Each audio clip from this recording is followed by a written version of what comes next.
حضرت بہاؤالدین ذکریہ کون ہیں؟ آپ کی ولادت باسعادت کہاں ہوئی؟ آپ نے ساتوں قرأتوں کے ساتھ کتنی عمر میں قرآن پاک حفظ کیا؟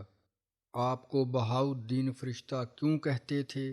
آپ نے مجاہدہ کی تعریف کیا بیان فرمائی؟ ایک درویش آپ کے سامنے کیسے غائب ہوا؟ حضرت بہاؤالدین ذکریہ نے کس سے بیعت و خلافت حاصل کی؟ حضور پاک صلی اللہ علیہ وآلہ وسلم نے آپ کو خواب میں کیا عطا فرمایا؟ ناظرین، ویڈیو کے آخر میں یہ بھی بتایا جائے گا کہ حاکم ناصر الدین قباچہ نے آپ کو اپنے دربار کیوں بلایا اور اس کا عبرتناک انجام کیا ہوا، اور آپ کی بے شمار کشف و کرامات کا ذکر بھی کیا جائے گا۔ بسم اللہ الرحمن الرحیم۔ السلام علیکم۔ شیخ المشائخ، قطب زماں، غوث زماں، عارف ربانی حضرت بہاؤالدین ذکریہ ملتانی بر صغیر پاک و ہند کے اکابر اولیاء میں سے ہیں۔ آپ بیک وقت حافظ، قاری، مفسر، محدث، فقہ، عارف، ولی، عالم، فاضل اور سیاح سب کچھ تھے۔ بر صغیر پاک و ہند میں سلسلہ سہروردیہ کے بانی ہیں۔ نہ صرف پاک و ہند بلکہ آپ ایشیا بر کے اعظم اولیاء میں شمار کیے جاتے ہیں۔ پورے بر اعظم میں آپ کے کمالات و کرامات کا شہرہ تھا۔ آپ کا خاندان ایک عرصہ دراز تک بر صغیر پاک و ہند میں محتمم بالشان تبلیغی خدمات انجام دیتا رہا۔ ناظرین کرام، ملتان کے صوفیہ میں سب سے زیادہ شہرت حضرت بہاؤالدین ذکریہ ملتانی کو حاصل ہوئی۔ ایک تو اس وجہ سے کہ ان کے مریدوں اور ہدایت یافتہ لوگوں کی تعداد بہت زیادہ تھی، اور دوسرا اس لیے کہ ان کو سیاسی طور پر اقتدار حاصل رہا اور ان کے تعلقات بادشاہوں اور حکمرانوں کے ساتھ رہے۔ یعنی آپ ان بزرگوں میں سے تھے جنہوں نے مذہب اور سیاست کے ملاپ کے لیے حکمرانوں سے تعلقات قائم رکھے۔ اسی طرح ایک طرف تو وہ حکمرانوں کو مذہب کی اعانت دیتے اور دوسری طرف لوگوں کو سیاسی طور پر فائدہ پہنچاتے۔ بطور صوفی بھی ملتان میں ان کی ولایت قائم رہی۔ مختلف صوفیہ نے ان کی سربراہی اور ولایت کو قبول کیا۔ حضرت شیخ بہاؤالدین ذکریہ کو سالکوں اور خدا طلبوں میں سفید باز کہتے تھے۔ اس کا مطلب یہ ہے کہ جس شخص نے بھی ان کے بازوؤں سے خود کو باندھ لیا وہ خدا تک پہنچ گیا۔ ناظرین کرام، حضرت شیخ بہاؤالدین ذکریہ نسباً قریشی ہیں، مکہ معظمہ کے رہنے والے تھے۔ آپ کے آباء و اجداد عرب کے روسا اور شرفا میں سے تھے اور حسب و نسب کے اعتبار سے لوگوں میں ممتاز اور منفرد تھے، کیونکہ آپ قریش النسل تھے۔ ان کا نسب رسول کریم صلی اللہ علیہ وآلہ وسلم کے نسب مبارک کے ساتھ جناب قصہ بن کلاب سے مل جاتا۔ آپ کا نسب مبارک کچھ یوں ہے: حضرت بہاؤالدین ذکریہ بن شیخ محمد غوث بن سلطان ابا بکر بن سلطان جلال الدین بن سلطان علی قاضی بن سلطان حسین بن سلطان عبداللہ بن سلطان مطرفہ بن سلطان خزیمہ بن امیر حازم بن امیر تاج الدین بن عبد الرحمن بن عبد الرحیم بن امیر مہار بن اسد بن ہاشم بن عبد مناف۔ اس نسب نامہ سے واضح ہوتا ہے کہ آپ قریشی، اسدی اور ہاشمی ہیں۔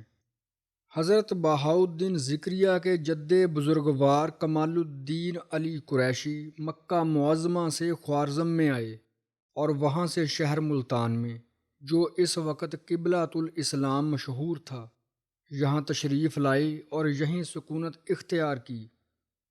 امیر تاج الدین کو بنو امیہ کے آخری حکمران مروان حکم نے بیعت پر مجبور کیا، مگر آپ عباسی دعوت میں امام ابراہیم بن محمد کے ہاتھ پر بیعت کر چکے تھے۔ آپ پہلے تو مروان کے حکم کو ٹالتے رہے، مگر جب اس نے زیادہ تقاضا کیا اور حالات بگڑنے شروع ہوئے تو آپ ماں اہل و عیال ہجرت کر کے خوارزم تشریف لے گئے۔ چھٹی صدی ہجری میں تاتاری حملوں کی وجہ سے ترکستان، خراسان اور ایران سے بہت علماء، صلحاء اور صوفیہ پنجاب میں آ کر آباد ہو گئے۔ چنانچہ آپ کے دادا حضرت کمال الدین شاہ بھی خوارزم سے کوٹ کروڑ میں قیام پذیر ہوئے، پھر کچھ عرصہ کے بعد ملتان آ کر قیام پذیر ہو گئے۔ ناظرین کرام، آپ کا نام ذکریہ، کنیت ابو محمد، لقب بہاؤالدین اور خطاب شیخ الاسلام تھا۔ آپ کی تاریخ ولادت میں کافی اختلاف پایا جاتا ہے۔ روایت کے مطابق آپ 27 رمضان المبارک 566 ہجری بروز جمعہ صبح کے وقت مقام کوٹ کروڑ ضلع مظفر گڑھ میں پیدا ہوئے۔ ایام رضائت ہی میں آپ کی لوح پیشانی ہی سے ولایت اور غوثیت کے آثار و امکان ہویدہ تھے، یا یوں کہیے کہ آپ مادرزاد ولی تھے، چونکہ آپ کی پیدائش ماہ رمضان میں ہوئی۔ اس لیے جب تک شوال کا چاند نظر نہ آیا حضرت نے دودھ نہ پیا۔ جب آپ کے والد محترم قرآن پاک کی تلاوت کرتے تو آپ دودھ چھوڑ کر نہایت توجہ سے سنتے۔ یہ عالم دیکھ کر آپ کے گھر والے حیران رہ جاتے۔ بچپن ہی سے آپ میں آثار بزرگی نمایاں تھے۔ آپ کے سنجیدہ اطوار نے بچپن کے ساتھیوں میں بھی آپ کو نمایاں کر دیا۔ ابھی آپ مکتب ہی میں پڑھتے تھے کہ ایک دن آپ نے فرمایا، حق تعالیٰ نے جب الستُ بربکم، کیا میں تمہارا رب نہیں ہوں فرمایا تھا، اس وقت سے اب تک کے واقعات مجھے اسی طرح معلوم ہیں جیسے میری آنکھوں کے سامنے ہوئے ہیں۔ آپ کی تعلیم و تربیت پر والدین نے کافی توجہ دی۔ آپ کی تعلیم چھوٹی عمر سے شروع ہوئی۔ ابھی حضرت بہت چھوٹے ہی تھے کہ شیخ محمد غوث نے آپ کو مولانا نصیر الدین بلخی کے پاس پڑھنے کے لیے بٹھایا۔ آپ کی طبع رسا اور ذہن خدا داد کا یہ عالم تھا کہ 7 سال کی عمر میں 7 قرأتوں کے ساتھ کلام اللہ شریف حفظ کر کے قاری مشہور ہو گئے۔ جب آپ کی عمر 12 سال ہوئی تو آپ کے والد محترم کا سایہ آپ کے سر سے اٹھ گیا۔ کچھ عرصہ آپ نے ملتان میں گزارا اور یہاں کے علماء اور مشائخ کے آگے زانوئے ادب طے کیا۔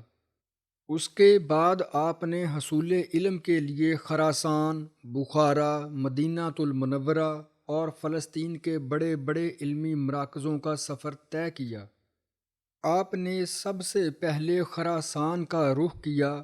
وہاں پہنچ کر 7 سال تک بزرگان دین سے علوم ظاہری و باطنی کی تحصیل کی، پھر بخارا جا کر علم کی تکمیل کی۔ علم میں اس قدر کمال حاصل کیا کہ درجہ اجتہاد کو پہنچ گئے۔ مجاہدے، مشاہدے اور مکاشفے میں بہت زیادہ مشقت کی۔ ان کے اوصاف پسندیدہ اور خصائل حمیدہ کی وجہ سے بخارا اور خراسان کے لوگ ان کو بہاؤالدین فرشتہ کہا کرتے۔ جلد ہی آپ کی شہرت خراسان اور بخارا کے گرد و نواح سے بھی آگے نکل چکی تھی۔ آپ کے اکتساب علم کا طریقہ یہ تھا کہ پہلے ایک استاد کی خدمت میں حاضر ہوتے اور ان کے سینہ میں جس قدر علم ہوتا 2-3 دن میں اس کا مکاشفہ کر لیتے، اور پھر دوسرے استاد کے پاس پہنچتے اور جس قدر علم ان کے پاس ہوتا اس کا کشف کر لیتے۔ اس طرح 444 با کمال استاذہ سے آپ نے علم حاصل کیا۔ تحصیل علم و ادب کے زمانہ میں آپ کے پاس 2000 سے زائد علمی کتب جمع تھی۔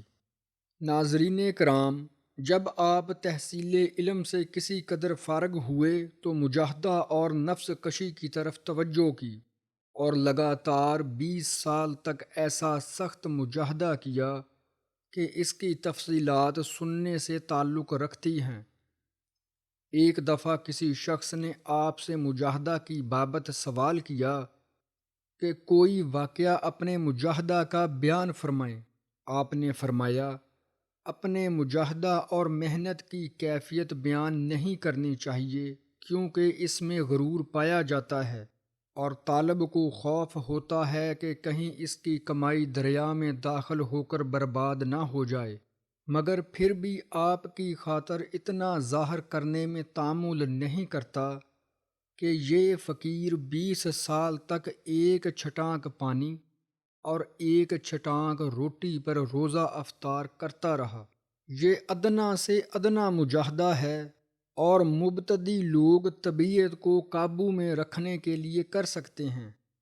پھر فرمایا، اس کے بعد مجھے حج کعبۃ اللہ کا شوق ہوا، مگر ہر ایک قدم پر دوگانا ادا کیا، پھر دوسرا قدم اٹھایا۔ ایک موقع پر کسی مقرب نے سوال کیا، مجاہدہ کی تعریف کیا ہے؟ آپ نے فرمایا، جس چیز کی نفس آرزو کرے، اس چیز کو 20 سال تک اسے نہ دیں۔ اس کے بعد فرمایا کہ میں نے جو ابتدائی مجاہدہ کا ذکر کیا ہے وہ در حقیقت میرے نزدیک کچھ بھی نہیں، کیونکہ یہ فقط ابتدائی مرحلہ ہے، ورنہ صاحب مجاہدہ 70 سال تک نفس کو آب و دانہ سے محروم کر دیا کرتے ہیں۔ وہ البتہ صحیح تعریف مجاہدہ کی ہو سکتی ہے۔ ایسے لوگ ہمیشہ نفس کو عذاب میں رکھتے ہیں۔ پھر فرمایا کہ حج بیت اللہ کے دوران با فضل تعالی جبل عرفات پر حضرت خضر علیہ السلام کی زیارت سے مشرف ہوا۔ 3 سال تک ان کی خدمت میں رہ کر استفادہ حاصل کرتا رہا، ان سے سبق حاصل کیا، اور اس کے بعد جدید احرام باندھ کر رسول خدا کے روضہ مبارک پر حاضر ہوا۔ 5 سال، بعض روایات میں 3 سال یہاں رہ کر حضرت کے قدموں کی خاک پاک کی برکت سے انوار الہی کا ظاہری اور باطنی مشاہدہ کیا۔ اسی پاک مقام سے ارشاد ہوا کہ سلطان العارفین حضرت شیخ شہاب الدین سہروردی کی خدمت میں حاضر ہو کر اپنا نصیب حاصل کرو۔ چنانچہ پھر نیا احرام باندھا اور حضرت پیر و مرشد کی خدمت میں حاضر ہوا۔ ناظرین کرام، حضرت بہاؤالدین ذکریہ نے مکہ معظمہ میں مولانا شیخ کمال الدین محمد، جو اپنے دور کے جلیل القدر محدث تھے، جنہوں نے 53 سال تک حرم نبوی کی مجاوری کی، ان سے حدیث پڑھی۔ آپ ہر سال حج کے موقع پر مولانا کے ہمراہ مکہ مکرمہ تشریف لے جاتے اور حج کے بعد مدینہ طیبہ واپس لوٹ آتے۔ جب حدیث کا علم ازبر کر لیا تو رسم کے مطابق مولانا سے حدیث پڑھانے کی سند حاصل کی، مدینہ منورہ سے بیت المقدس تشریف لے گئے اور انبیاء علیہ السلام کی قبور کی زیارت کی۔ اس کے بعد دمشق پہنچے۔ یہاں شہر کے باہر ایک خوفناک اژدہا رہتا تھا جو بے شمار آدمیوں کو ہلاک کر چکا۔ جب آپ وہاں سے گزرے تو اژدہا نے آپ پر حملہ کیا۔ حضرت نے اپنی چادر اس پر دے ماری اور اژدہا مر گیا۔ اس نامراد نے بے شمار آدمیوں کی جان لی تھی۔ جب یہ خبر شہر میں پہنچی تو لوگ جوک در جوک زیارت کو حاضر ہوئے۔ 5 سال دمشق تک علماء اور مشائخ آپ کے آگے زانوئے تلمذ اختیار کر کے استفادہ کرتے رہے۔ اس کے بعد آپ نے سمرقند کا رخ کیا۔ سمرقند سے بغداد تشریف لے آئے۔ بغداد میں حضرت پیران پیر شیخ عبد القادر جیلانی رحمۃ اللہ علیہ اور دیگر اولیاء اللہ کے روضوں کی زیارت کے بعد حضرت شیخ الشیوخ شہاب الدین سہروردی کے حلقہ ارادت میں داخل ہو گئے۔ مرشد کی ایک ہی توجہ سے سارے حجاب ہٹ گئے اور وہ جلوہ نظر آیا جو ہزاروں برس کی عبادت سے بھی نصیب نہیں ہوا۔ 18,000 عالم بے حجاب دکھائی دینے لگے۔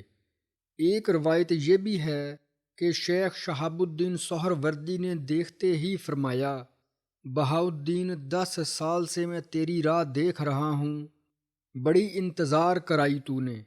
اب آپ خرقہ خلافت کے منتظر ہوئے کہ دیکھیں کب عطا ہوتا ہے۔ خواجہ نظام الدین اولیاء فرماتے ہیں کہ شیخ بہاؤالدین زکریا نے اپنے مرشد کے پاس صرف 17 روز قیام فرمایا۔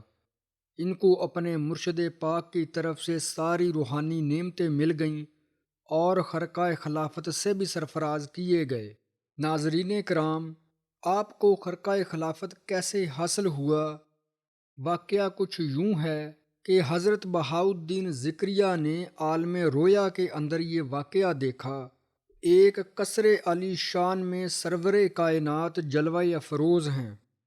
حضرت شہاب الدین حضور کے پائے مبارک پر سر رکھے ہوئے، بعض روایات میں ہے کہ حضور پاک کے دائیں ہاتھ کی جانب ہاتھ باندھے کھڑے ہیں۔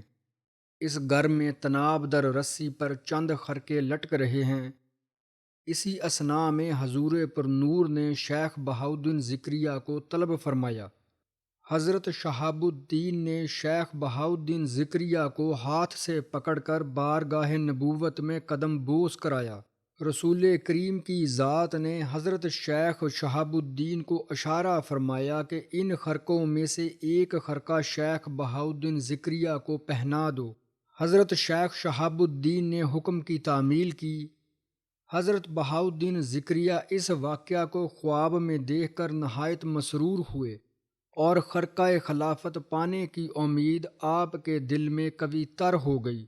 اگلی صبح حضرت شہاب الدین نے حضرت بہاؤالدین زکریا کو اندرون خانہ طلب فرمایا۔ آپ نے دیکھا وہی مکان ہے اور ہر شے وہی ہے جو شب کے خواب میں دیکھی تھی۔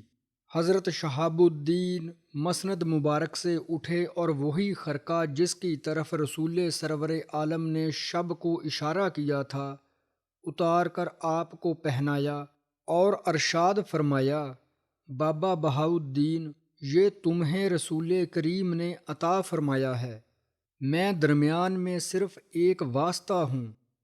خرقہ خلافت بغیر اذن رسول کریم کے کسی کو نہیں دے سکتا، جیسا کہ گزشتہ رات تم کو خود دکھلایا گیا ہے۔ ناظرین کرام، جب شیخ بہاؤالدین زکریا کو خرقہ خلافت عطا فرمایا تو اس پر دوسرے مریدوں میں چرچے ہوئے۔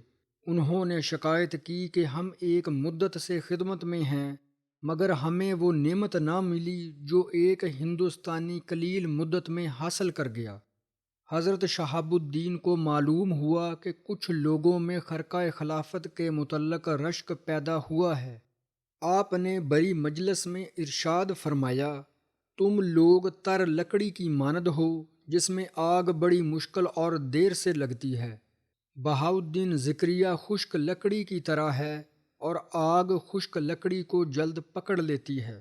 پھر سب کو بلا کر ایک ایک کبوتر دیا اور فرمایا، اس کو ایسی جگہ پر ذبح کر کے لاؤ جہاں کوئی دیکھنے والا نہ ہو۔ سب مرید روانہ ہو گئے۔ حضرت شیخ بہاؤالدین زکریا بھی کبوتر ہاتھ میں لے کر پیر طریقیت کے مطابق مقام تلاش کرنے لگے۔ کچھ دیر بعد باقی سب مرید کبوتر ذبح کر کے لے آئے مگر حضرت بہاؤالدین اسی طرح کبوتر واپس لائے۔ ان کو دیکھ کر دوسرے درویشوں نے سمجھا کہ آج ضرور پیر ان پر ناراض ہوں گے۔ جب سب شیخ کی خدمت میں حاضر ہوئے، آپ نے دریافت فرمایا، میاں بہاؤالدین، تم نے کبوتر کو ذبح کیوں نہیں کیا؟ آپ نے دست بستہ عرض کی، آپ نے ارشاد فرمایا تھا کہ ایسی جگہ ذبح کرنا جہاں کوئی نہ دیکھتا ہو۔ زمین و زماں ہر ایک مقام پر نظر کی، کوئی جگہ کوئی جہان ایسا نہ تھا جہاں قادر مطلق نہ دیکھ رہا ہو۔ جب شرط پوری نہ ہوئی تو میں واپس آ گیا۔ آپ کا جواب سن کر شیخ شہاب الدین دوسرے درویشوں کی طرف دیکھ کر مسکرائے اور حضرت بہاؤالدین زکریا کو شاباش دی۔ ناظرین کرام، چند روز کے بعد حضرت شہاب الدین نے پھر درویشوں کے شک کو رفع کرنے کے لیے حکم دیا کہ سب چلے جاؤ اور جنگل سے گھاس کا پشتارا لے آؤ تاکہ خانقاہ کے صحن میں بچھایا جائے۔ سب درویش جنگل سے نرم نرم سبز گھاس کاٹ کر لے آئے۔ حضرت بہاؤالدین زکریا خشک گھاس جمع کر کے لائے۔ درویشوں نے جب یہ دیکھا تو آپس میں کہا، کہ آج ضرور پیر ان پر ناراض ہوں گے، کیونکہ ہم سبز گھاس لائے ہیں اور یہ بیکار خشک گھاس لے آئے ہیں۔ حضرت شہاب الدین نے آپ سے پوچھا، تم ہری گھاس کیوں نہیں لائے؟ آپ نے عرض کی، اے پیرو مرشد، جنگل میں تر گھاس تو بہت تھی، مگر جس مقام پر گیا اسے یاد الہی میں مصروف پایا۔ میں نے مناسب نہ سمجھا کہ اسے یاد الہی سے محروم کروں۔ چونکہ خشک گھاس ذکر اللہ سے فارغ تھی، اس لیے کاٹ لایا، تاکہ ارشاد حضور پر نور میں کوئی قصور سرزد نہ ہو، کام بھی ہو جائے اور نقصان بھی نہ ہو۔ یہ جواب سن کر سب درویش حیران رہ گئے۔ حضرت شہاب الدین نے فرمایا، اے درویشو، اس ہندوستانی درویش پر رشک نہ کرو کہ یہ اعلیٰ مرتبہ پر پہنچ گیا ہے، ابھی تمہیں اس کے مرتبہ تک رسائی نہیں ہے۔ تمہارے مدارج کی انتہا اس درویش کے مدارج کے ابتدا کے برابر ہے۔ ناظرین، اسی طرح ایک اور واقعہ یہ ہے کہ ایک دن حضرت شہاب الدین نے حضرت ذکریہ کو طلب فرمایا۔ ایک کٹا ہوا انار حضرت کے ہاتھ میں تھا، آپ کو دے کر فرمایا، کھا لیجئے۔ جب حضرت بہاؤالدین ذکریہ نے وہ انار لیا تو اس میں سے ایک دانہ گر پڑا، آپ نے فوراً اٹھا کر منہ میں ڈال لیا۔ حضرت شیخ شہاب الدین نے فرمایا، اے بہاؤالدین، یہ دانہ دراصل دنیا تھی، میں نے چاہا کہ تم اس کے جمیلے میں نہ پڑو، اس لیے عمدن گرا دیا، لیکن تم اٹھا کر کھا گئے، اب دین و دنیا دونوں تمہارے قبضے میں ہیں۔ اس کے بعد فرمایا، اب تم ملتان جا کر سکونت اختیار کرو، اس ملک کے باشندوں کی ہدایت تمہارے سپرد کی گئی ہے۔ اور حضرت بہاؤالدین ذکریہ ملتان تشریف لے آئے۔ ناظرین کرام، پیر و مرشد سے خرقہ خلافت حاصل کر کے اپنے پیر کی اجازت سے ملتان کے لیے روانہ ہوئے تو حضرت جلال الدین تبریزی بھی اپنے پیر و مرشد سے اجازت لے کر آپ کے ہمراہ ہو گئے۔ جب یہ بزرگ نیشا پور تشریف لائے تو وہاں حضرت فرید الدین عطار کی خدمت میں ملاقات کے لیے حاضر ہوئے۔ وہاں سے واپس ہوئے تو حضرت شیخ بہاؤالدین ذکریہ نے حضرت جلال الدین تبریزی سے دریافت فرمایا کہ درویشی میں کس کو بہتر پایا؟ حضرت جلال الدین تبریزی نے جواب دیا، شیخ فرید الدین عطار کو بہتر پایا۔ حضرت بہاؤالدین ذکریہ نے دریافت فرمایا، ان سے کیا گفتگو رہی؟ حضرت جلال الدین تبریزی نے فرمایا، حضرت فرید الدین عطار نے مجھے دیکھتے ہی دریافت کیا کہ آپ لوگوں کا کہاں سے آنا ہوا۔ میں نے جواب دیا، بغداد سے آیا ہوں۔ پھر سوال کیا، وہاں کون درویش مشغول با حق ہیں؟ میں خاموش رہا۔ حضرت شیخ بہاؤالدین ذکریہ نے پوچھا، آپ نے اپنے مرشد حضرت شیخ شہاب الدین سہروردی کا ذکر کیوں نہ کیا؟ حضرت جلال الدین تبریزی نے جواب دیا کہ میرے دل پر حضرت شیخ فرید الدین کا اس قدر رعب چھایا کہ میں اپنے پیر و مرشد شہاب الدین سہروردی کو بھول گیا۔ یہ جواب سن کر حضرت بہاؤالدین ذکریہ کو بہت رنج ہوا اور فرمایا، جس کا ذہن اپنے مرشد کے معاملے میں سہو کا شکار ہو سکتا ہے، اس سے ہم کیا توقع رکھ سکتے ہیں؟ یہ کہہ کر حضرت جلال الدین تبریزی سے علیحدہ ہو کر ملتان کو چل پڑے اور حضرت جلال الدین تبریزی خراسان کی طرف چل پڑے اور شمالی ہندوستان کے راستے بنگال تشریف لے گئے۔ ناظرین کرام، یہاں یہ بتانا ضروری ہے کہ سلسلہ سہروردی کے بانی ابو نجیب سہروردی ہیں۔ یہ حضرت شیخ شہاب الدین کے چچا تھے اور آپ اپنے چچا جان کے پہلے خلیفہ تھے۔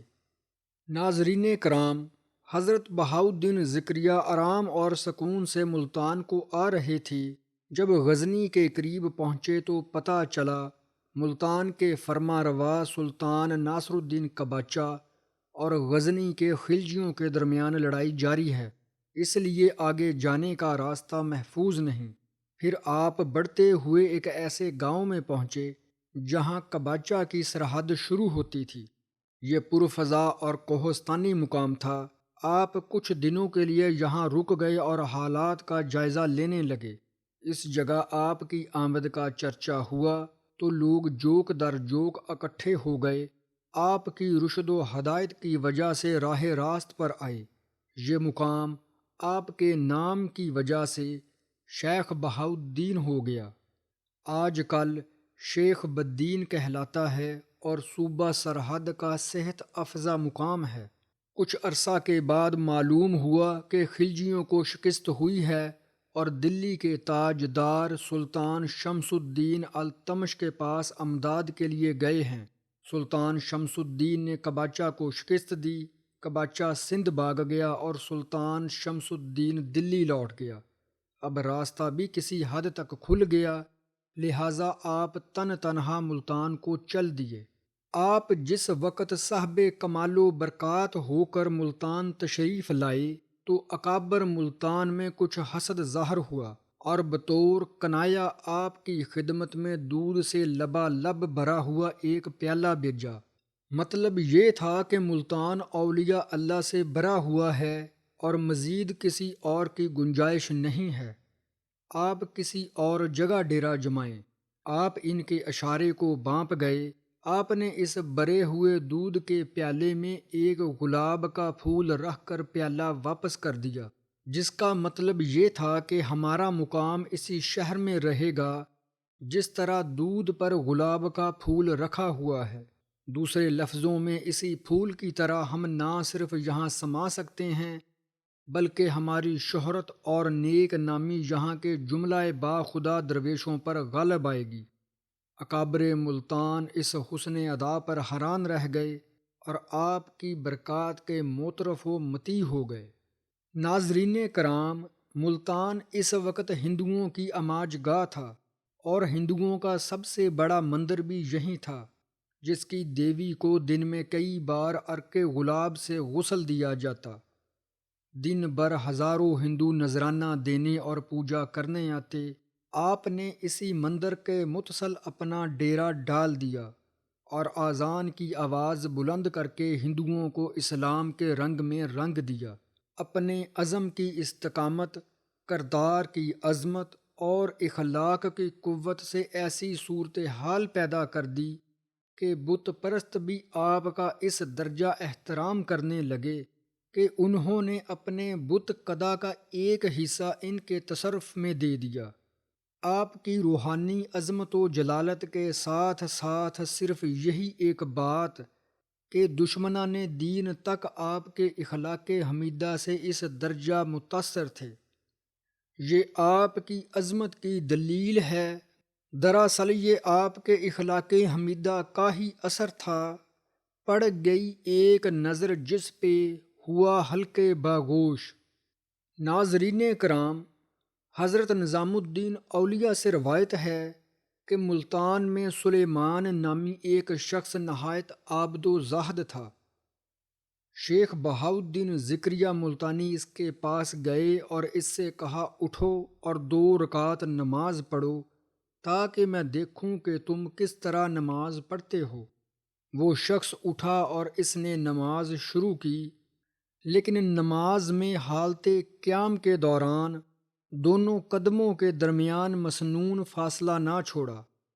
حضرت شیخ نے فرمایا، اپنے دونوں قدموں کے درمیان اس قدر فاصلہ رکھو جتنا مسنون ہے، اس سے کم اور زیادہ نہ ہونا چاہیے۔ لیکن اس نے پھر بھی دونوں قدموں کے درمیان اتنا فاصلہ نہ کیا اور نماز شروع کی۔ شیخ نے دوبارہ اسے ٹوکا اور بتایا کہ دونوں قدموں میں اس قدر فاصلہ ہونا چاہیے۔ وہ پھر بھی شیخ کے بتانے کے باوجود اپنے قدموں کے درمیان اتنا فاصلہ قائم نہ کر سکا۔ حضرت شیخ نے فرمایا، جاؤ اور اچ شریف میں مقیم ہو کر تعلیم و تربیت حاصل کرو۔ چنانچہ وہ اچ شریف چلا گیا اور آپ کی توجہ سے بڑے مرتبہ پر پہنچا۔ ایک دفعہ ایک بہت بڑا عالم اور دانشور بخارا سے دلی آیا۔ جب وہ ملتان پہنچا تو اپنے علمی پندار اور رونق کی وجہ سے حضرت شیخ بہاؤالدین ذکریہ ملتانی سے ملنے نہ گیا۔ جب وہ ملتان سے دلی روانہ ہونے لگا تو اس کے ساتھیوں نے اصرار کیا کہ اسے حضرت بہاؤالدین ذکریہ سے ملنا چاہیے۔ آخر وہ اپنے ساتھیوں کے اصرار پر آپ کی خدمت میں اس شان سے حاضر ہوا کہ دستار کا شملہ نیچے تک لٹکا ہوا تھا اور لمبے لمبے بال شانوں تک پڑے تھے۔ آپ نے اسے دیکھ کر مسکراتے ہوئے فرمایا، دو دو سانپ لے آئے ہو۔ اس ارشاد کے ساتھ ہی اس کی رعونت دور ہو گئی۔ اس نے اسی وقت اٹھ کر سر منڈوایا اور ستار کے شملے کو چھوٹا کیا اور آپ سے بیعت ہو کر ایک عرصہ تک آپ کی خدمت میں رہا۔ حضرت بہاؤالدین ذکریہ حسن و اخلاق اور بہترین عادات کا ایک مکمل نمونہ تھے۔ تواضع اور انکساری کا یہ عالم تھا کہ آپ اپنی تعظیم و تکریم ناپسند فرماتے، امیرانہ شان سے رہتے، مگر غربا اور فقراء کی وہ تعظیم کرتے کہ دیکھنے والے متحیر رہ جاتے۔ ایک دفعہ خانقاہ میں کچھ مرید وضو کر رہے تھے کہ اتفاق سے حضرت شیخ بہاؤالدین وہاں تشریف لائے۔ سب مرید وضو نامکمل چھوڑ کر آپ کی تعظیم کے لیے کھڑے ہو گئے اور سلام کیا، لیکن ایک مرید وضو مکمل کر کے کھڑا ہوا اور تعظیم بجا لایا۔ آپ نے فرمایا، تم سب درویشوں سے افضل ہو اور زاہد ہو۔ حضرت خواجہ قطب الدین بختیار کاکی بھی حضرت شیخ بہاؤالدین ذکریہ کی بڑی قدر کرتے۔ چنانچہ جب معتقدین نے حضرت خواجہ قطب الدین سے عرض کیا کہ وہ ملتان میں قیام فرمائیں تو آپ نے فرمایا کہ ملتان پر شیخ بہاؤالدین کا سایہ اور قبضہ کافی ہے، انہی کی حمایت تم لوگوں کے ساتھ رہے گی۔ ناظرین کرام، حضرت بہاؤالدین ذکریہ کی استغنا و بے نیازی کی کیفیت یہ تھی کہ ایک دن اپنے خادم سے فرمایا کہ جس صندوقچے میں سرخ 5000 دینار رکھے ہیں لے آؤ۔ خادم آیا اور اس نے واپس آ کر کہا، صندوقچہ کہیں نہیں ملتا۔ فرمایا، الحمدللہ۔ خادم دوبارہ گیا، اسی مرتبہ تلاش کرنے پر وہ صندوقچہ اسے مل گیا۔ آپ اس پر بھی الحمدللہ کہہ کر خاموش ہو گئے۔ لوگوں نے آپ سے پوچھا، آپ نے صندوقچہ گم ہونے پر بھی الحمدللہ کہا اور مل جانے پر بھی الحمدللہ فرمایا، اس کی کیا وجہ ہے؟ فرمایا، بات یہ ہے کہ فقیروں کے لیے دنیا کا وجود اور عدم برابر ہے۔ انہیں نہ کسی چیز کے ملنے پر خوشی ہوتی ہے اور نہ کسی چیز کے جانے کا غم۔ پھر وہ 5000 دینار ضرورت مندوں میں تقسیم کر دیے۔ حلم و بردباری میں بھی حضرت بہاؤالدین ذکریہ کا کوئی ثانی نہ تھا۔ ایک دفعہ گدڑی پوش قلندروں کی ایک جماعت نے آپ کے پاس آ کر مالی مدد مانگی۔ آپ نے اس جماعت سے بیزاری کا اظہار فرمایا۔ قلندروں نے یہ دیکھا تو گستاخی شروع کی اور اینٹ پتھر سے آپ کو مارنے لگے۔ آپ نے اپنے خادم سے فرمایا کہ خانقاہ کا دروازہ بند کر دو۔ اب قلندروں نے دروازے پر پتھر مارنے شروع کر دیے۔ تھوڑی دیر کے بعد ارشاد فرمایا کہ دروازہ کھول دو۔ میں اس جگہ خود نہیں بیٹھا بلکہ شیخ الشیوخ شہاب الدین سہروردی کا بٹھایا ہوا ہوں۔ خادم نے دروازہ کھول دیا۔ قلندر اپنے قصور پر نادم ہوئے اور آپ سے معافی چاہی، سر قدموں پر رکھ دیا اور رخصت ہوئے۔ انہوں نے کیا دیکھا خدا بہتر جانتا ہے۔ جب شیخ بہاؤالدین ذکریہ نے خانقاہ کا دروازہ بند کرنے کو کہا تو وہ ان کی بشریت تھی، نیز وہ وقت معلوم نہیں کیسا وقت تھا۔ جب وہ گھڑی گزر گئی تو آپ نے دروازہ کھول دیا۔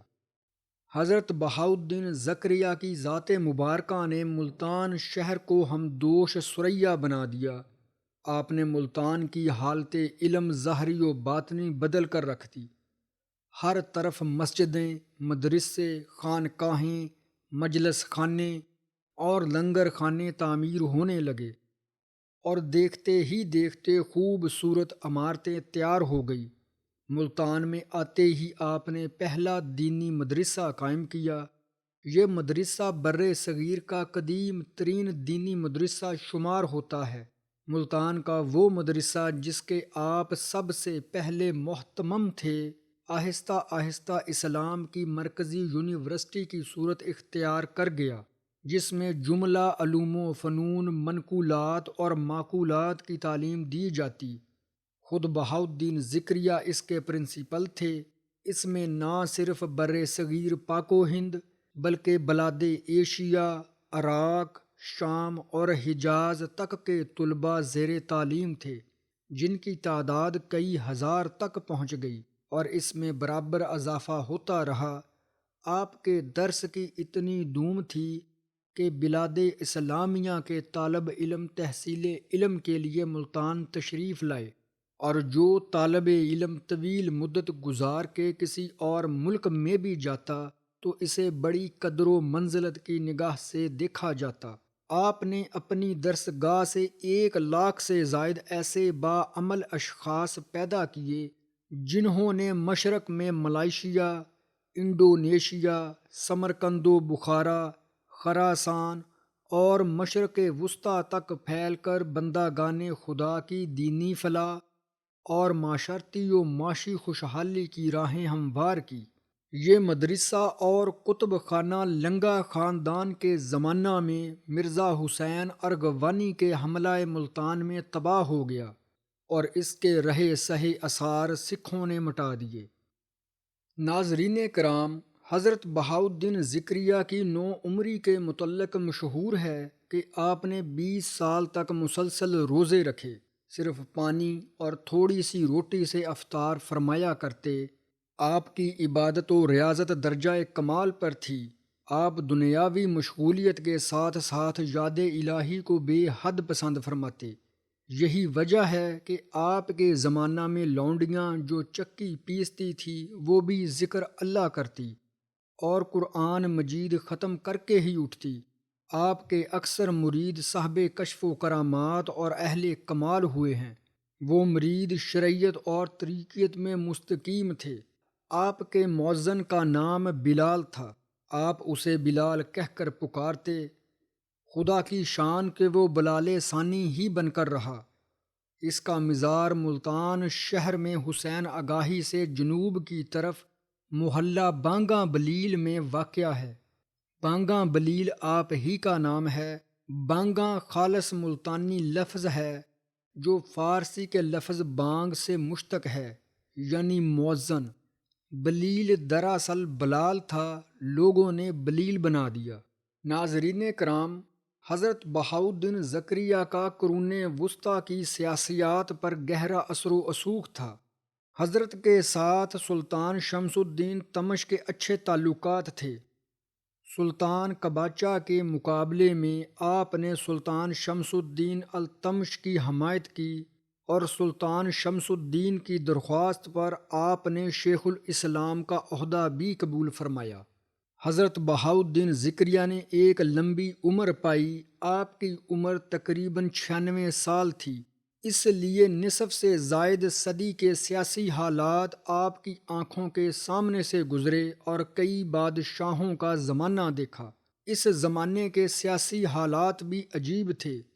ملتان میں اس دور میں بہت سے انقلاب آئے۔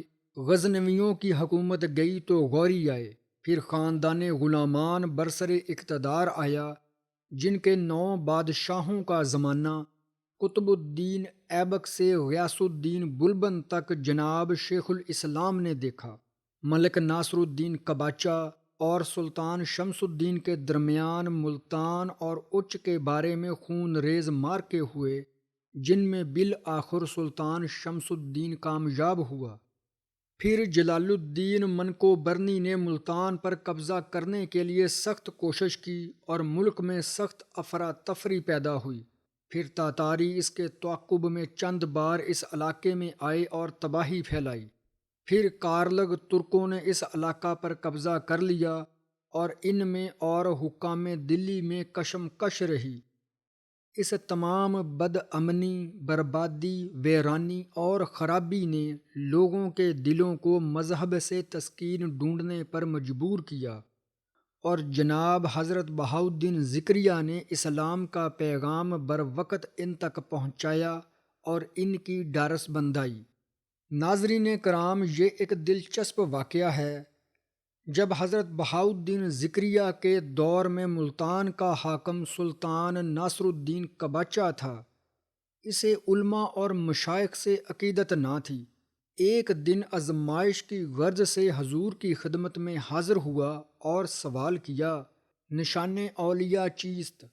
اولیاء اللہ کی نشانی کیا ہے؟ اتنے میں ایک مکھی قباچہ کے ناک پر آ بیٹھی۔ قباچہ نے اسے اڑایا، پھر آ بیٹھی۔ الغرض کئی مرتبہ یہ نوبت آئی کہ وہ ناک سے مکھی کو اڑاتا، مگر وہ پھر آ بیٹھتی۔ آپ نے فرمایا، اولیاء اللہ کی نشانی یہ ہے کہ مکھی ان پر نہیں بیٹھتی۔ قباچہ نے تسلیم کیا کہ آپ واقعی ولی اللہ ہیں۔ حضرت نظام الدین اولیاء سے مروی ہے کہ انہوں نے ایک بزرگ سے سنا کہ حضرت بہاؤالدین ذکریہ کے بدن اور لباس پر کسی نے عمر بھر مکھی کو بیٹھتے نہیں دیکھا۔ ایک اور واقعہ اسی طرح ہے کہ ایک دفعہ حضرت غوث بہاؤالدین ذکریہ، حضرت شیخ جلال الدین تبریزی اور شیخ قطب الدین بختیار کاکی ایک جگہ جمع تھے، اور تینوں بزرگوار رات کو حالت قیام میں قرآن مجید ختم کرتے اور اسی وضو سے صبح کی نماز پڑھتے۔ مطلب یہ کہ خواب استراحت نہ فرماتے۔ اسی معمول پر کئی روز گزر گئے۔ اتفاقاً انہی دنوں مغلوں نے ملتان پر حملہ کر دیا۔ سنگ باری سے قلعہ کی دیواروں کو نقصان پہنچا۔ اہل ملتان اپنی زندگیوں سے نا امید ہو گئے۔ ملتان کا والی قباچہ گھبرا کر حضرت شیخ الاسلام کی خانقاہ میں آیا اور اس مصیبت سے نجات کی درخواست کرنے لگا۔ حضرت خواجہ قطب الدین نے ایک رات کو ایک تیر قباچہ کو دیا اور کہا کہ اس تیر کو اندھا دھند مغلوں کے لشکر کی طرف پھینکو۔ قباچہ نے ایسا ہی کیا۔ جب دن نکلا تو مغلوں کے لشکر کا ایک بھی آدمی موجود نہ تھا، سب کے سب چلے گئے۔ اس واقعہ کا قباچہ پر بڑا اثر پڑا۔ چند روز کے بعد جب خواجہ قطب الدین وہاں سے دلی کی طرف اور شیخ جلال الدین تبریزی غزنی کی طرف چلنے لگے تو قباچہ نے حضرت قطب الدین بختیار کاکی کو ملتان ہی میں ٹھہرانے کی کوشش کی، لیکن آپ نے فرمایا، ملتان پر بہاؤالدین ذکریہ کا قبضہ ہے اور اس کا سایہ کافی ہے، یہ ہمیشہ ان کی پناہ میں رہے گا۔ ناظرین کرام، حاکم ملتان سلطان ناصر الدین قباچہ حضرت بہاؤالدین ذکریہ کی بے پناہ مقبولیت کو اپنی حکومت کے لیے خطرہ تصور کرتا تھا۔ اس نے بڑے غور و خوض کے بعد کاشان کے علامہ قطب الدین کو ملتان آنے کی دعوت دی۔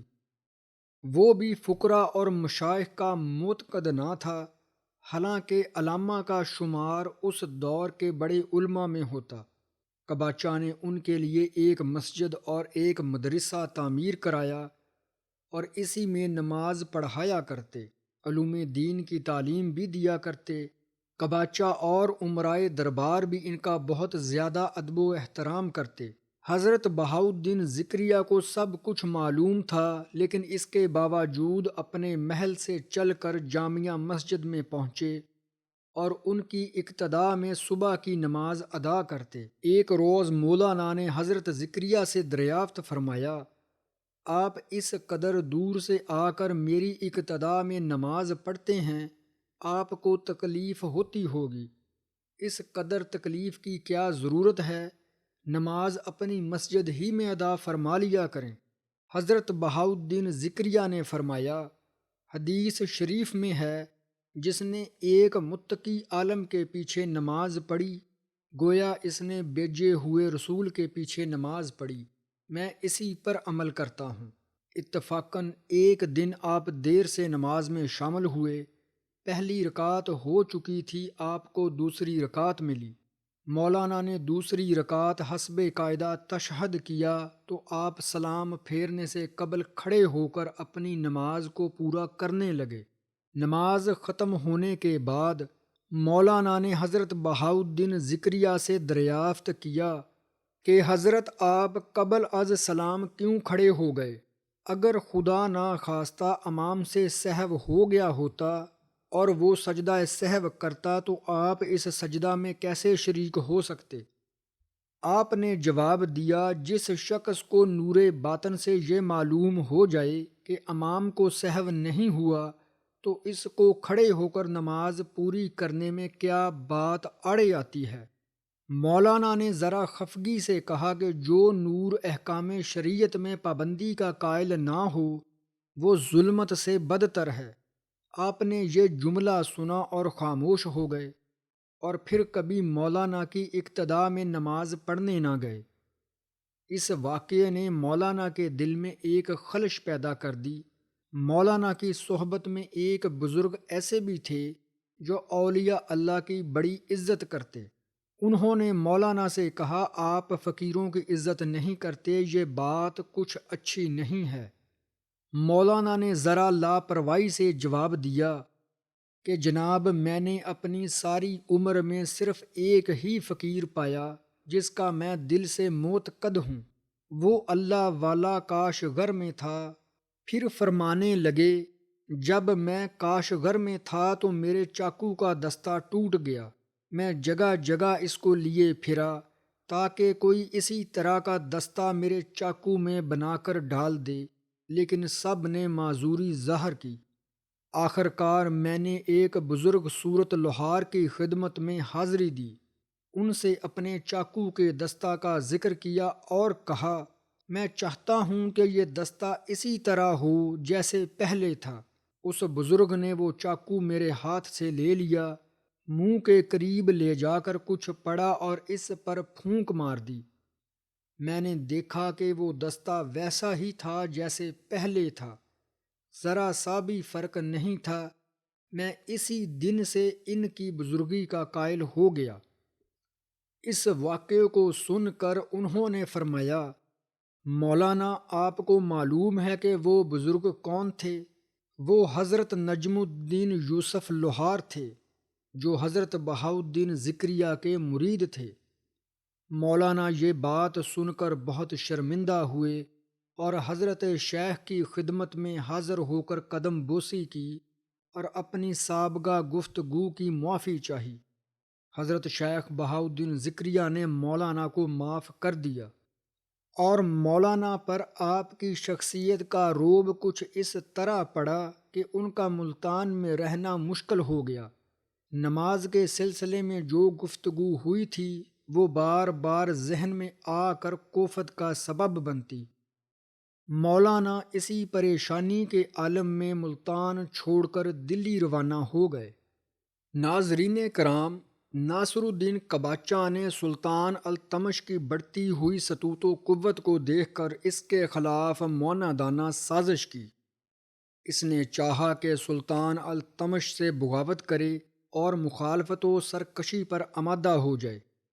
حالانکہ جب سلطان قطب الدین ایبک نے التمش کو اپنا ولی عہد مقرر کیا تو ناصر الدین قباچہ کو اچ اور ملتان کی حکومت دے کر التمش کی اطاعت و فرما برداری کی وصیت کی تھی۔ حضرت بہاؤالدین ذکریہ کو جو درویشی کے آفتاب تھے، ان کو اس بات کا انکشاف ہو گیا۔ حضرت شیخ نے قباچہ کی فتنہ انگیزی اور مخالفت پر مشتمل خط سلطان شمس الدین التمش کو بھیجا۔ ملتان کے قاضی مولانا شرف الدین اصفہانی ایک باعمل عالم اور دین دار کامل تھے۔ انہوں نے بھی دین کی فلاح اسی میں دیکھی کہ سلطان شمس الدین کو قباچہ کی سازش سے مطلع کر دیں۔ انہوں نے بھی اسی مضمون کا خط سلطان شمس الدین کو روانہ کیا۔ اتفاق کی بات ہے کہ وہ دونوں خطوط ناصر الدین قباچہ کے ملازموں کے ہاتھ لگ گئے، جنہوں نے ان کو فوراً ناصر الدین قباچہ کے روبرو پیش کر دیا۔ ناصر الدین ان کو دیکھتے ہی آگ بگولا ہو گیا اور ایک حکم نامہ کے ذریعے دونوں بزرگوں کو دربار میں طلب کیا۔ جب یہ دونوں بزرگ یعنی قاضی اصفہانی اور شیخ بہاؤالدین ذکریہ اس کے دربار میں پہنچے تو ناصر الدین قباچہ نے قاضی صاحب کو اپنے سامنے اور حضرت شیخ کو برابر بٹھایا۔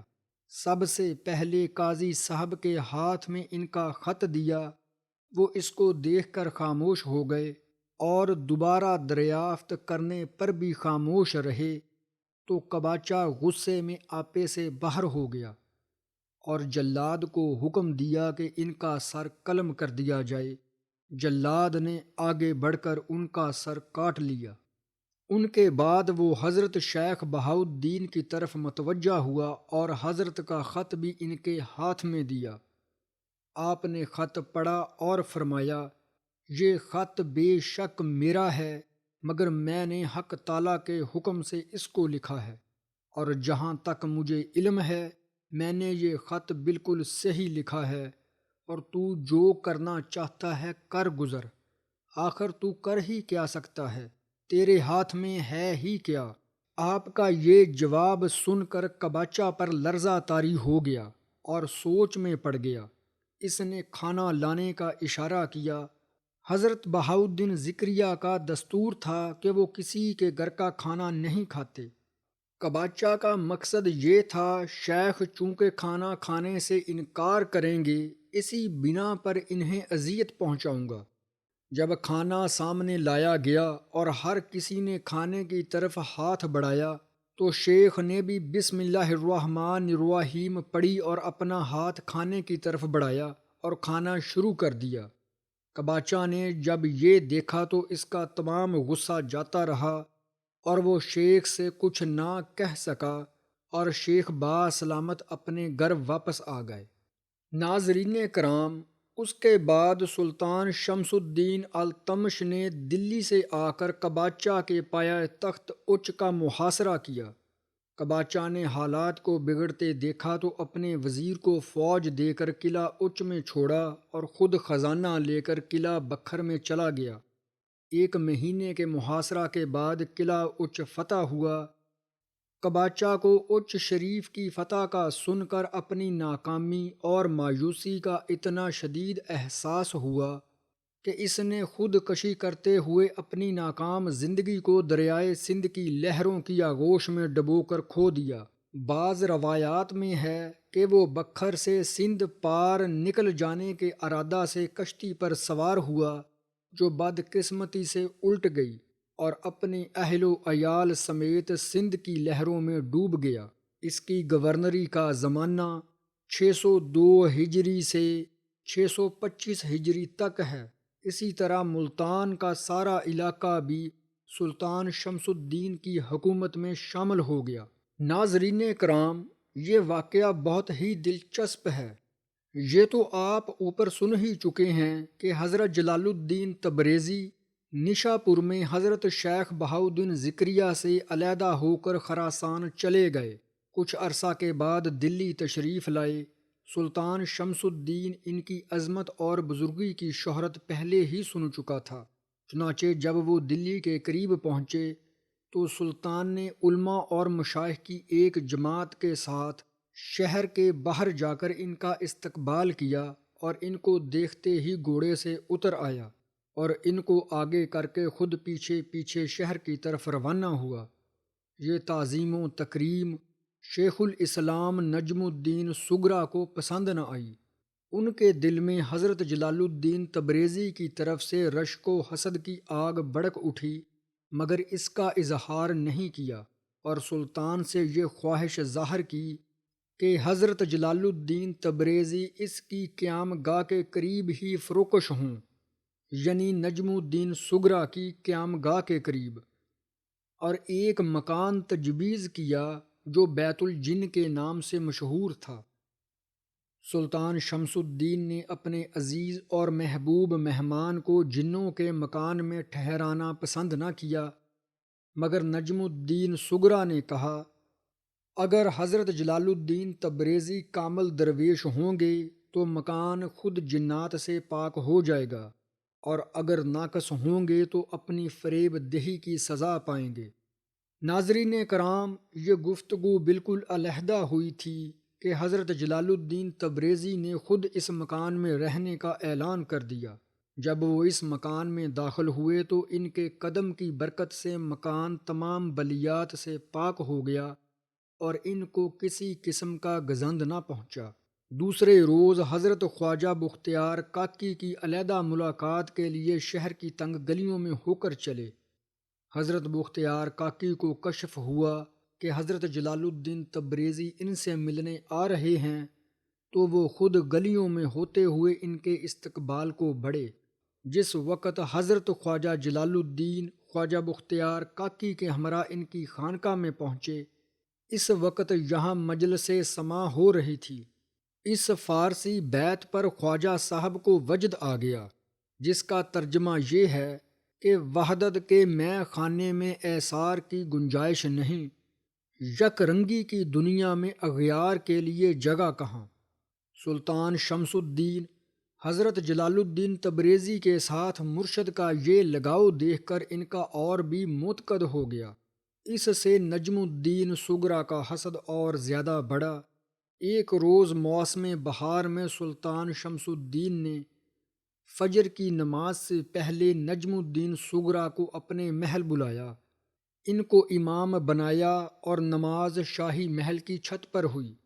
چھت کے سامنے حضرت جلال الدین تبریزی کی قیام گاہ تھی۔ وہ صبح کی نماز سے فراغت کے بعد صحن خانہ میں چادر اوڑے آرام فرما رہے تھے کہ ایک ملازم جس کو اللہ تعالیٰ نے حسن صورت بھی عطا کیا تھا ان کے پاؤں دبا رہا تھا۔ نجم الدین سغرا کو خیال ہوا کہ حضرت جلال الدین تبریزی نماز سے غافل ہو کر محو استراحت ہیں۔ اسی وقت سلطان کا ہاتھ پکڑ کر کہا، آپ ایسے ہی دنیا پرست درویشوں کے معتقد ہیں، یہ سونے کا کون سا وقت ہے؟ اور ایک صاحب جمال غلام بھی پاس بیٹھا ہے۔ حضرت جلال الدین تبریزی کو نور باطن سے نجم الدین سغرا کی بدگمانی معلوم ہو گئی، تو اسی وقت اٹھے اور صحن خانہ ہی میں سلطان کو حقیقت سے آگاہ کیا۔ سلطان نادم ہوا اور نجم الدین سغرا سے کہنے لگا، تم شیخ الاسلام ہو کر ایسی باتیں کرتے ہو، تم کو نیک و بد کی بھی پہچان نہیں۔ مگر نجم الدین سغرا شرمندہ ہونے کی بجائے اندرونی طور پر اور زیادہ برہم ہو گئے، اور حضرت جلال الدین تبریزی کے ساتھ پرخاش بہت زیادہ بڑھ گئی، اور شہر کی ایک حسین و جمیل عورت کو 500 اشرفیاں دینے کا وعدہ کر کے آمادہ کیا کہ وہ حضرت جلال الدین تبریزی پر فسق و زنا کا الزام لگائے۔ اس عورت نے سلطان کے پاس جا کر حضرت جلال الدین تبریزی پر الزام لگا دیا۔ سلطان سن کر ششدر رہ گیا۔ وہ سمجھتا تھا کہ یہ الزام جھوٹا ہے اور عورت کو اس کی دروغگوئی کی پوری سزا دے سکتا تھا، لیکن قانون کی وجہ سے معذور تھا۔ وہ عورت خود اپنے بیان سے واجب التعزیر فحشہ ثابت ہو رہی تھی، مگر حضرت جلال الدین تبریزی پر بغیر شہادت کے تہمت زنا ثابت نہیں ہو سکتی۔ مدعیہ کا تنہا بیان کافی نہ تھا، لیکن اس کا مقدمہ سامنے آ جانے کے بعد اس کی شرعی تحقیقات بھی ضروری تھی۔ اسی لیے سلطان نے مشورے کے بعد ایک محضر طلب کرنے کا فیصلہ کیا۔ محضر میں شرکت کے لیے ہندوستان کے مشاہیر علماء و مشائخ کو دعوت دی۔ حضرت بہاؤالدین زکریا نے بھی اس دعوت کو قبول کیا اور دلی تشریف لائے۔ اس محضر میں 200 صرف اولیاء کرام شریک ہوئے۔ محضر جامعہ مسجد میں منعقد ہوا۔ ناظرین کرام، نجم الدین سغرا کو حضرت شیخ بہاؤالدین زکریا اور حضرت جلال الدین تبریزی کی کشیدگی کا علم تھا، چنانچہ وہ ان دونوں کی اس کشیدگی اور ناراضی سے فائدہ اٹھانا چاہتے تھے۔ شیخ الاسلام کی حیثیت سے انہوں نے شیخ بہاؤالدین زکریا کو قاضی مقرر کیا۔ جمعہ کی نماز کے بعد مقدمہ کی کارروائی شروع ہوئی عورت بھی حاضر ہوئی۔ حضرت شیخ جلال الدین تبریزی کو بھی طلب کیا۔ جس وقت وہ مسجد کے دروازے پر پہنچے، سارے علماء اولیاء ان کی تعظیم کے لیے کھڑے ہو گئے، اور حضرت جلال الدین تبریزی نے اپنی جوتیاں اتاری تو شیخ بہاؤالدین ذکریہ نے بڑھ کر ان کی جوتیاں اپنے ہاتھوں میں لے لی۔ سلطان شمس الدین بہت متاثر ہوا کہ ایک جلیل القدر قاضی اپنے سامنے پیش ہونے والے ملزم کی ایسی توقیر و عظمت کر رہا ہے، جو حضرت جلال الدین تبریزی کے معصوم ہونے کی دلیل ہے، اور تحقیقات کی کارروائی روک دینی چاہیے۔ مگر شیخ بہاؤالدین ذکریہ نے فرمایا، میرے لیے فخر کی بات ہے کہ جلال الدین تبریزی کے پاؤں کی خاک کو اپنی آنکھوں کا سرما بناؤں، کیونکہ وہ میرے پیر و مرشد حضرت شہاب الدین سہروردی کے ساتھ 7 سال تک سفر و حضر میں رہے ہیں۔ لیکن شاید نجم الدین سغرا کے دل میں یہ خیال ہو کہ بہاؤالدین نے شیخ جلال الدین کی تعظیم کر کے ان کے عیب پر پردہ ڈال دیا ہے، تو یہ اہل اللہ پر بخوبی روشن ہے کہ حضرت جلال الدین سے ایسے فعل شنی کا واقعہ ہونا محال ہے، لیکن پھر بھی دلائل بینا کا اظہار ضروری ہے، اس لیے مدعیہ عورت کو سامنے لاؤ۔ چنانچہ مدعیہ حضرت بہاؤالدین ذکریہ کے سامنے لائی گئی، مگر اس پر ایسا رعب طاری ہو گیا کہ اس نے تہمت ثابت کرنے کی بجائے شروع سے آخر تک پورا واقعہ بیان کر دیا۔ نجم الدین سغرا نے اس کو طمع دلا کر حضرت جلال الدین تبریزی پر الزام لگانے کے لیے امادہ کیا۔ اس سازش کے افشاں ہونے پر نجم الدین سغرا ایسے ذلیل اور پشیماں ہوئے کہ مجلس ہی میں ان کو غش آ گیا، اور حضرت جلال الدین تبریزی کی معصومیت ثابت ہو گئی۔ سلطان شمس الدین نے اس کذب و بہتان کی سزا میں نجم الدین سغرا کو شیخ الاسلام کے عہدہ سے برطرف کر دیا، اور شیخ بہاؤالدین ذکریہ سے اس عہدہ کے قبول کرنے کی استدعا کی، اور ایک مدت تک شیخ الاسلام کا عہدہ ان کے خاندان میں جاری رہا۔ ناظرین کرام، حضرت بہاؤالدین ذکریہ کو بابا فرید الدین کے ساتھ بے حد مودت و اخوت تھی۔ اکثر دونوں میں محرمانہ صحبتیں رہتی، دونوں کے درمیان بڑی گہری محبت تھی۔ دونوں حضرات کئی سال تک سفر و حضر میں اکٹھے رہے۔ بعض روایات کے مطابق یہ دونوں حضرات رشتے میں خالہ زاد بھائی تھے، اور بعض مورخین نے اس کی تردید کی ہے کہ اس بات میں کوئی صداقت نہیں ہے۔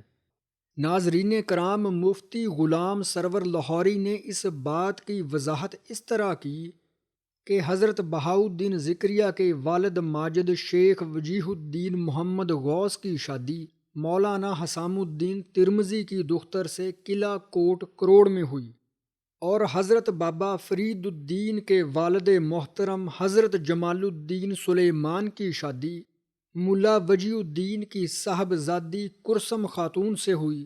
اس سے پتہ چلتا ہے کہ ان بیبیوں کا آپس میں کوئی رشتہ نہ تھا، اور نہ ہی حضرت بہاؤالدین ذکریہ اور حضرت فرید الدین آپس میں خالہ زاد بھائی تھے۔ یہ الگ بات ہے کہ ان کا باہمی اخلاص بھائیوں سے بڑھ کر تھا۔ حضرت بابا فرید الدین کو حضرت بہاؤالدین ذکریہ سے جو عقیدت اور محبت تھی، اس کا اندازہ اس سے بھی ہوتا ہے کہ مریدوں کو پند و نصیحت کرتے وقت حضرت بہاؤالدین ذکریہ کے ارشادات کو دہراتے، اور ان کی عبادت و ریاضت کے ذکر کو مزے لے کر بیان کرتے، اور ان کے لیے لفظ برادرم استعمال کرتے۔ حضرت بابا فرید الدین کے لفظ برادرم استعمال کرنے کی وجہ سے مورخین کو خیال ہوا کہ یہ خالہ زاد بھائی ہیں۔ مثلاً ایک موقع پر فرمایا، برادرم بہاؤالدین 40 سال کامل گوشہ نشین رہے، اور اس دوران میں بہت کم لوگوں کو زیارت کا موقع ملتا تھا۔ اس خلوص و محبت کا اندازہ اس سے ہوتا ہے۔ ایک مرتبہ حضرت بابا فرید کو ایسا پیغام بھیجا گیا جو حضرت بابا فرید کی مجلس کے خلاف تھا۔ حضرت بہاؤالدین ذکریہ نے اس کی معذرت میں ایک رکا لکھا، میانے ما و شما عشق بازی است، یعنی ہمارے اور تمہارے درمیان عشق بازی ہے۔ حضرت بابا فرید الدین نے اس کا جواب دیا، میانے ماؤ شما عشق است بازی نیست، ہمارے اور تمہارے درمیان عشق ہے بازی نہیں۔ چونکہ بازی کے لفظ سے عمومیت ٹپکتی تھی، اس لیے بابا جی نے فقرے میں خوبصورت ترمیم کر دی۔ حضرت بابا فرید الدین اگرچہ مستقل طور پر پاک پتن رہتے تھے، لیکن جب جی چاہتا ملتان آ جاتے اور حضرت بہاؤالدین ذکریہ سے کئی دن گرم صحبتیں ہوتی۔ ناظرین کرام، حضرت بہاؤالدین ذکریہ کے بے شمار مریدوں اور خلفاء میں سے بعض حضرات کے اسماء گرامی یہ ہیں: حضرت شیخ صدر الدین عارف، جو آپ کے فرزند ارجمند اور خلیفہ اعظم بھی ہیں، حضرت سید جلال الدین سرخ بخاری، حضرت حسن افغاں، حضرت سید عثمان معروف با لال شہباز قلندر، حضرت شیخ امیر حسینی، حضرت شیخ فخر الدین ابراہیم عراقی، حضرت خواجہ کمال الدین مسعود شیروانی، حضرت سید عبد القدوس قلندر موصلی، مولانا بلال سندھی، حاجی ارام سندھی، نواب موسیٰ، شیخ عبد الستار، خواجہ فخر الدین گیلانی اور شیخ جمال الدین اچوی قابل ذکر ہیں۔ ناظرین کرام، حضرت بابا فرید الدین سے روایت ہے کہ ایک دفعہ میں اور حضرت بہاؤالدین ذکریہ مشائخ بغداد کے حلقہ میں بیٹھے تھے۔ اولیاء اللہ کی کرامات کا ذکر ہو رہا تھا۔ ایک صاحب بولے کہ اولیاء اللہ میں یہ طاقت ہوتی ہے کہ جب چاہیں کسی مکان کو مرصع و نگار سے رشک چین بنا دیں۔ مثلا یہ مسجد ہے، یہ مرصع و نگار سے مزین ہو جائے۔ حضرت بہاؤالدین ذکریہ نے مراقبہ میں سر جھکایا۔ جب ایک لمحہ گزرا، آپ نے فرمایا، یارو ذرا مسجد کو دیکھیے۔ لوگوں نے مسجد کو دیکھا تو اس کی تمام اینٹیں اور لکڑیاں سونے کی نظر آتی تھی اور مسجد خوب مرصع و مزین بن چکی تھی۔ سب نے اقرار کیا کہ بے شک مردان خدا میں ایسی ہی کمالیت ہونی چاہیے۔ ایک دفعہ حضرت بہاؤالدین ذکریہ بخارا میں علماء بخارا سے مصروف گفتگو تھے۔ ولایت و کرامت کا ذکر ہونے لگا۔ بحث و تمہیز کے بعد فیصلہ یہ ہوا کہ ولی وہ ہے جو خود بھی یہاں خانہ کعبہ کی زیارت کرے اور دوسروں کو بھی دکھائے۔ یوں ہی آپ نے یہ بات سنی، فوراً مراقبہ میں چلے گئے۔ کچھ دیر بعد سر اٹھا کر فرمایا کہ آنکھیں بند کرو۔ انہوں نے آنکھیں بند کی، پھر فرمایا آنکھیں کھول دو۔ یوں ہی آنکھیں کھولی، کعبہ کو سامنے پایا۔ وہ حیران رہ گئے اور سر تسلیم خم کیا۔ اسی طرح ایک اور روایت نظام الدین اولیاء سے ہے کہ جن دنوں حضرت بہاؤالدین ذکریہ بخارا میں مقیم تھے، وہاں بہت سخت قحط پڑا جس کا بیان احاطہ تحریر میں نہیں آ سکتا۔ شہر کے علماء و مشائخ اکٹھے ہوئے اور انہوں نے فیصلہ کیا، سب مل کر حضرت بہاؤالدین ذکریہ سے دعا کی درخواست کرتے ہیں۔ چنانچہ ہزاروں لوگ حضرت بہاؤالدین ذکریہ کی خدمت میں حاضر ہوئے اور عرض کی، رب تعالیٰ سے بارش کے لیے دعا کیجیے۔ ان کے اصرار پر حضرت بہاؤالدین ذکریہ ممبر پر رونق افروز ہوئے اور سر سے دستار مبارک اتار کر آسمان کی طرف نگاہ کی اور عرض کی، اے باری تعالیٰ، اگر شیخ الشیوخ حضرت شہاب الدین سہروردی نے یہ دستار شریف صدق اور اخلاص سے میرے سر پر رکھی ہے اور میں نے بھی دین و دنیا کی سعادت سمجھ کر اسے اخلاص سے قبول کیا ہے، تو اس کی برکت سے بارش برسا دے۔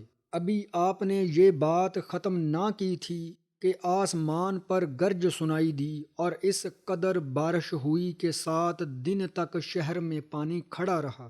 ناظرین کرام، اسی طرح آپ کی ایک اور کرامت، جب حضرت بہاؤالدین ذکریہ سمرقند پہنچے، وہاں جذامیوں کا ایک گروہ غار میں آباد تھا۔